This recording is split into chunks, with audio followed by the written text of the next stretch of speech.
ஏசாயா 43:19 சொல்லுகிறது, முந்தினவைகளை நினைக்க வேண்டாம், பூர்வமானவைகளை சிந்திக்க வேண்டாம், இதோ புதிய காரியத்தை செய்கிறேன்.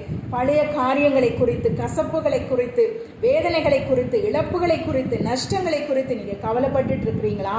அதை பற்றியெல்லாம் நீங்கள் கவலைப்படவே படாதீங்க. தேவன் சொல்லுகிறார், ஏசப்பா இன்னைக்கு உங்களுக்கு ஒரு நல்ல ஒரு வார்த்தை இந்த நாளிலே உங்களுக்கு சொல்லுகிறார். நீங்கள் முந்தினவைகளை நினைக்க வேண்டாம், பூர்வமான அந்த கசப்புகளை நினைக்க வேண்டாம், அந்த இழப்புகளை, நஷ்டங்களை, அந்த துக்கங்களை, கவலைகளை நீங்கள் நினைக்க வேண்டாம். இதோ புதிய காரியத்தை உங்களுடைய வாழ்க்கையில செய்கிறார், உங்களுடைய பிள்ளைகளுடைய வாழ்க்கையில செய்கிறார். அது இப்பொழுதே தோன்றும். இவ்வளவு நாளும் காத்துட்டு இருந்தீர்களா? எத்தனையோ வருடம் ஆகிறதே, எத்தனையோ மாதங்கள் ஆகிறதே, நான் இன்னமும் நெருக்கப்படுகிறேனே, அந்த சூழ்நிலை சரியாகல நீங்க வருத்தப்படுறீங்களா? இன்னைக்கு ஏசப்பா சொல்றாரு, இதோ புதிய காரியத்தை செய்கிறேன் உன்னுடைய வாழ்க்கையில, பிள்ளைங்களுடைய வாழ்க்கையில நான் புதிய காரியத்தை செய்கிறேன். நீ பழசெல்லாம் நினைச்சு கவலைப்பட வேணாம், பழச நினைச்சு வருந்த வேணாம், வேதனைப்பட வேணாம். அந்த நஷ்டமோ, அந்த துக்கமோ, வேதனையோ, எருக்கமோ எதுவா இருந்தாலும் அதை மறந்துருங்க. இதோ புதிய காரியத்தை நான் செய்கிறேன். அதெல்லாம் மறந்து போகிற அளவிற்கு ஒரு சந்தோஷத்தையும், ஒரு உயர்வையும், ஒரு விஸ்தாரத்தையும், ஒரு சமாதானத்தை உங்களுடைய வாழ்க்கையில நான் செய்கிறேன்.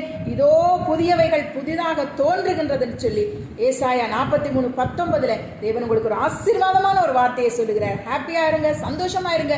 கர்த்தர் உங்களை ஆசீர்வதிப்பார். God bless you.